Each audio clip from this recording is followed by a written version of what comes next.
Hello again, my little Volksgrenadiers, and welcome to another Mordian Glory video. In today's episode, I want to take you through step by step in all of the nitty-gritty detail my brand new German army for bolt action version 3. This is a force which I have been working on furiously since version 3 released, and it is finally here. And not only that, it is going to be taken into the tournament scene, into the competitive meta. And this is an army list that I will be taking to an event very shortly. Very exciting stuff. So without further ado, let us fix bayonets and charge right into this thing.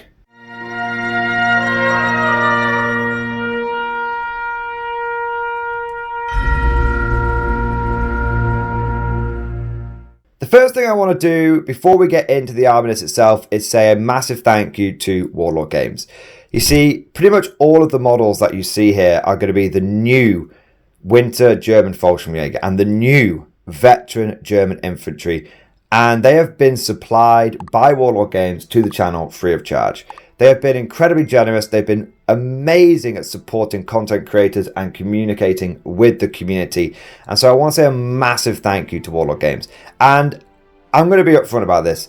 This list is a little bit of a love letter to version 3. It's a little bit of a love letter to the new Armies of Germany book. And it's a little bit of a love letter to Warlord Games. A little show of my appreciation for how generous they've been to the channel, how supportive they've been, and how they've been absolutely smashing it with the new edition of Bolt Action. And I know I'm laying it on thick, boys. I know I'm glazing Warlord hard here. But if I may just go an extra step, I have been working with these new models, with these Winter Fallschirmjäger and with these veteran German infantry, and these models are just amazing. They're a really, really big jump up in terms of quality, in terms of flexibility, in terms of easiness of build. The models don't even come with instructions anymore, guys. They're so easy to build. I love it. They come with all the options, they come with everything you need, and I have to say, the new plastic German infantry, the new plastic infantry that have been coming out of Warlord in general has been 10 out of 10. So if you've been thinking of getting into bolt action, I highly recommend you check out those new plastic kits, those new starter armies, because they are really, really good. And I know that many of you are going to be thinking, you're just saying that because you shill for Warlord now, but let me be totally upfront with you. I have been a huge Warlord fan for a long time. I've been a huge bolt action fan for a long time. And I can say with absolute certainty and absolute honesty that I would be saying these lovely things and I would be giving you these recommendations if Warlord has sent me free models or not. I just think they've absolutely smashed it with version 3. So with all of that said, now let's get into the list, because I know you guys are going to be excited for this one. Starting off with the high level stuff with the army list, it is 1,250 points, it is 15 dice, it has been entirely built using the new Armies of Germany book, and the entire force is Fallschirmjäger themed. That's right, I have used and abused the Defend the Fatherland rules, and so every single man in this force is not only veteran, but I've also paid the points to upgrade them to be Fallschirmjäger. Yep, that's right, even if it is a one-man officer who will not benefit from the stubborn rule, I have paid to make them Fallschirmjäger. Guys, if you're going to go for a themed list like this, if you're going to go for a pure infantry, paratrooper themed army, you've got to go all the way. None of this, oh, well, these guys wouldn't really benefit. No. If you're going Fallschirmjäger, you're going Fallschirmjäger. And that is what I have done today. It's all about the theme, it's all about the meme, and it's all about the dream. Quick side note, if you're new to bolt action and you're not sure what Defend the Fatherland is, it's a special rule that has been introduced in the new Armies of Germany book, which allows you to really theme and specialize your armies. So normally if you take Fallschirmjäger in a normal army, they're the only unit that gets stubborn, and they're the only unit that get the Fallschirmjäger special rules. But with Defend the Fatherland, you can essentially pay points to apply that to other units, so you can fully theme your army around a specific sort of German style. The three styles that you can go for are the Fallschirmjäger, like I've done here. You've also got the Gebirgsjäger, which are like the mountain troops. They get fieldcraft, so they all get like moved through cover, which is a phenomenally powerful rule. And if you're feeling a little spicy, you can go for the full SS themed, and the SS rules are absolutely bonkers. For me personally, I've always preferred the Fallschirmjäger, and that is because I just think power troops are so phenomenally cool. Growing up with A Bridge Too Far in my teenage years, watching endless reruns of Band of Brothers, it was all about the power troopers. And so anytime I get a chance to collect an army that involves people jumping out of planes, that is what I go for. So we've gone for the full Fallschirmjäger bonanza today, which means every single model in this army is veteran, and every single model in this army is stubborn. And stubborn means that if you ever have to take a morale check, not an order test, a morale check, so that's if you've like lost half of your guys, you need to take a morale check, you ignore pins. So everyone is leadership 10, and if they're an officer, pretty much everyone is leadership 11, and they're only going to run away if I roll a double 6. So my army basically needs to be wiped out to a man, and units need to be completely wiped out before they stop being combat effective. It's actually really powerful, and it's something that I think a lot of people underestimate at the moment. Army-wide stubborn, it's up there. It's as crazy as it sounds, it's up there with army-wide fanatic. Now I know I've been waffling on a little bit here, but all of this is important context for the overall strategy and theming behind this army. I really want to have an army that feels like it is dead hard, that it is super elite. This is 1250 points, there's no vehicles, and it's not a huge force. I mean, it's about 40 or 50 infantry, if that. Yet it is going to be unbelievably aggressive on the defense. It's going to constantly be pushing forward and taking the fight to the enemy, and it's going to be tenacious on the defense. So with that said, let's now finally get into the individual units. We'll start off with our first platoon here. This is the rifle platoon. So within here, I have got 2 units of Fallschirmjäger, and these are what I like to call my assault squads. So we have got 2 7-man squads, and we've got 3 guys with rifles. These guys are basically the shit munchers. They're the ones that are going to die first. We've then got 4 chaps in each squad with assault weapons. Now, in the first unit, we've got 4 assault rifles, including 1 on the NCO. And on the second unit, we have got 3 guys with assault rifles, including the NCO, and 1 chap with an SMG. That was simply because I needed to find the points, and it was just easier to go down from 1 assault rifle to 1 SMG. That saved me a couple of points. The idea behind these units is that they are going to be on the attack. They're going to be pushing forward towards enemy objectives, pushing into the midfield, taking the fight to the enemy, but they still have an 18-inch range on a lot of their guns. They've still got an incredible volume of fire, so they'll be maneuverable because you don't suffer the penalty for moving and shooting with assault weapons, but they've also got enough range where if they need to get into a bit of a long-range Dakar fight, they can do. But really, the Dakar is going to be, for this platoon, is going to be coming from these units. We have got 2 more units of Fallschirmjäger. I told you guys, we're going all Fallschirmjäger today. We've got 2 more units of Fallschirmjäger, a 5-man squad and a 6-man squad. 5-man squad has got double LMG, 2 assistants and an NCO.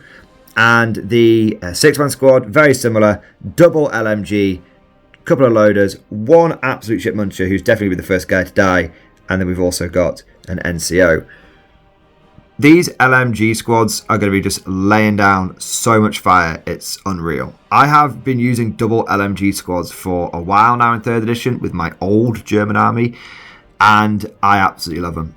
If you ever need a really solid fire support unit that can just lay down the pain and won't die, 6 veterans, double LMG always gets the job done. Speaking of support though, we do have a few support units here. So of course we have got an officer, veteran Fallschirmjäger officer there, and he has got an SMG because that might look like a pistol, but if we can get a close up, I'm not sure it will show, but he's actually got the Mauser with the broom handle stock, so it's an SMG today. We've also got a light mortar. This is one of the few models that isn't actually a German model. This is a Belgium light mortar that I got as part of it was part of like one of the mystery boxes that Warlord Games does. And my thinking is that, well, this is obviously a very late war army with all the assault rifles in it. So this is where they've just been. We need a light mortar. We haven't got any. Check what we captured from the Belgians like 5 years ago. Oh yeah, here we go. This one will do. It's got one box of shells, but yeah, that's fine. So this is definitely a captured one that has been hastily pressed into service. I've also got a Panzerschreck. This is pretty much the only anti-tank in my army. I only own one Panzerschreck. Ideally, I would like two, but hopefully it will do some heavy lifting. This army is definitely a little bit light on anti-tank, but as you'll see, we do have a couple of other ways of getting anti-tank in the list. I just want to say that this Panzerschreck I think it's 108 points because of the fact that it is a veteran Panzerschreck with Defend the Fatherland. It's unbelievably expensive. You could get like a heavy anti-tank gun for that. But no, I got my Panzerschreck and I love it. We've then got a medic. The medic was definitely a bit of a last minute addition to this list. The reason we've gone for him is because I wanted an extra dice and he's a pretty cheap way of doing it. Although he is 31 points because he is a Fallschirmjäger medic. He's a stubborn medic. I told you boys, I've committed to the theme. The big thing is that I wanted to try out a theory I've had for a while now, which is if you take veteran infantry in heavy cover with a medic, that's actually a lot of barriers for your opponent to get to. They've got to try and roll the 5+ to wound. Then you've got a 4+ save. Then you've got a 6+ medic save and feel no pain, essentially. That's a lot of layers, and that's something that's quite new to 3rd edition. So I'm hoping that this guy, he only has to rescue 2 people. He literally only has to do 2 6s in a game, and he'll pretty much earn his points back. If he can roll 3 6s in a game, he will get more than his points back. So fingers crossed, he's going to be medicing and keeping my elite bozos alive. So that is the first platoon. We've then got second platoon, and this is a heavy weapons one. We have gone for a classic German MMG team here, MG42, and we've also got another MMG team. This one is actually built using the new veteran infantry kit. It's really, really cool that you can now build the heavy weapon teams from the plastic kits. You don't need to buy the set weapon teams if you don't want to. I really like this model. I think it's really good, and I really like how it was super duper easy to build. I just followed. There's no instructions. I looked at the picture on the Warlord Games website, and it was just so straightforward to do that I built this thing in like 5 minutes. It was really good. I've also gone for a medium mortar with a spotter, and we've got a veteran officer with Fallschirmjäger with a pistol. Now, the reason I've gone for this particular configuration on the heavy weapon platoon is because this is what comes in a lot of the starter boxes. You see, I put a lot of thought into this. I was like, this is going to be like my first tournament report with this German army using these new units. There's going to be a lot of people out there that probably have picked up the Winter German box or the Veteran German box, and they're going to be thinking, how can I... how good are these units really? Well, I have been using... I wanted to take this configuration because it's the most common set of heavy weapons you get in the starter boxes. You pretty much always get double MMG and a mortar. Now, I've actually played a few games with this configuration, and it is really solid. I tried going down triple mortar and like snap 2ing them all. I did not like that as much as literally just having double German MMG with the buzzsaw and then just having a cheeky medium mortar. So yeah, if you're looking at the new starter armies and you're thinking, are those heavy weapon teams good? Put it this way.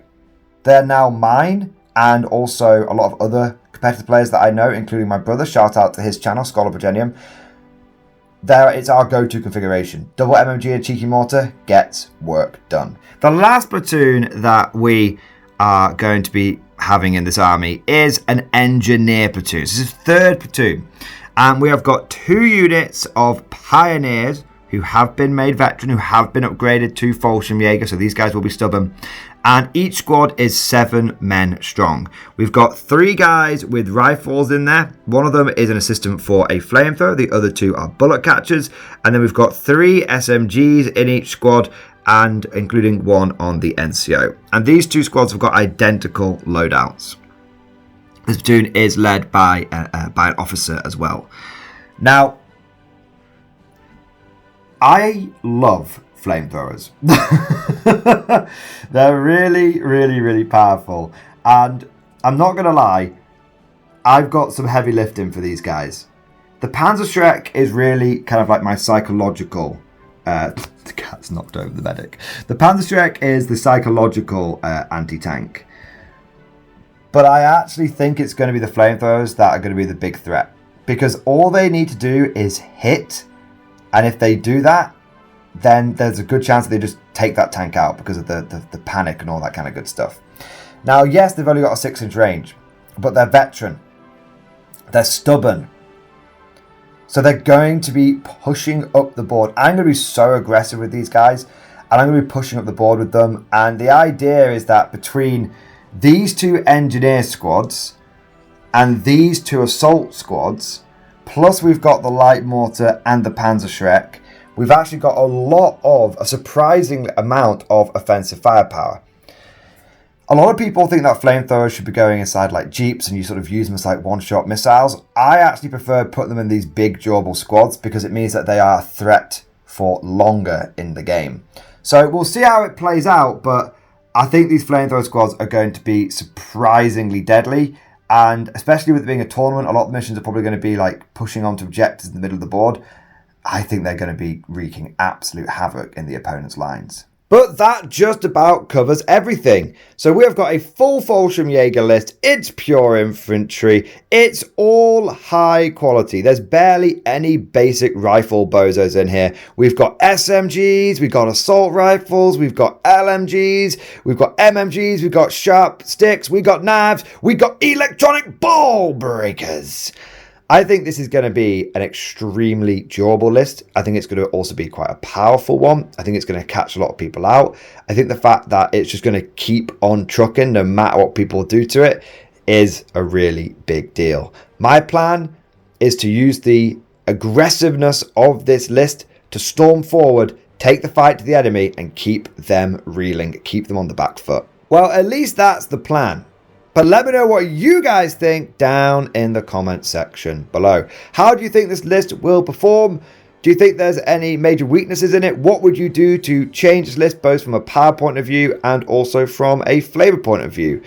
And don't forget, if you enjoyed today's video, to go ahead and smash that like button. And if you want to see how this list does, then make sure you subscribe to never miss an episode.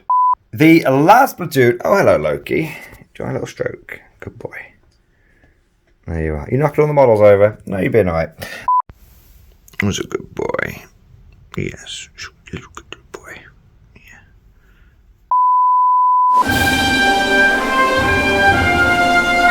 Would you like to know more? If so, then please consider becoming a channel member or patron. By supporting the channel, not only will you be doing your part, but you'll also be helping me create more content for your viewing pleasure and unlocking a whole host of perks. You get everything from a badge next to your name, custom emojis, but the big one is access to the Mordian Glory Discord server, an online community with almost 2,500 active members. It's always popping off in the MG Discord. We've got channels for army lists, hobbying, tactics, stories, and even a pretty spicy meme section as well. For all you greenhorns that wanted to see the Mordian glory hole, today is your lucky day.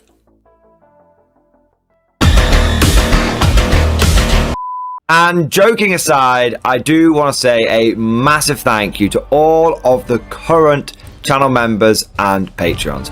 You guys are amazing. Truly the lifeblood of the channel. I could not do Mordian Glory full time without the incredible and generous support of my members. So thank you guys so much. And last but certainly not least, I want to say a personal thank you to all of my top tier Patreons. These are the War Masters, the people who have truly gone above and beyond the call of duty. So a heartfelt thank you to Alex Dengal, Bon Vert, Lord Pryor, Mark Panconi, RJ Scorpion, Swordfish Trombone, Try Again Bragg, John Stubbs, Nick Walsh, Diesel Fox, and August Barney.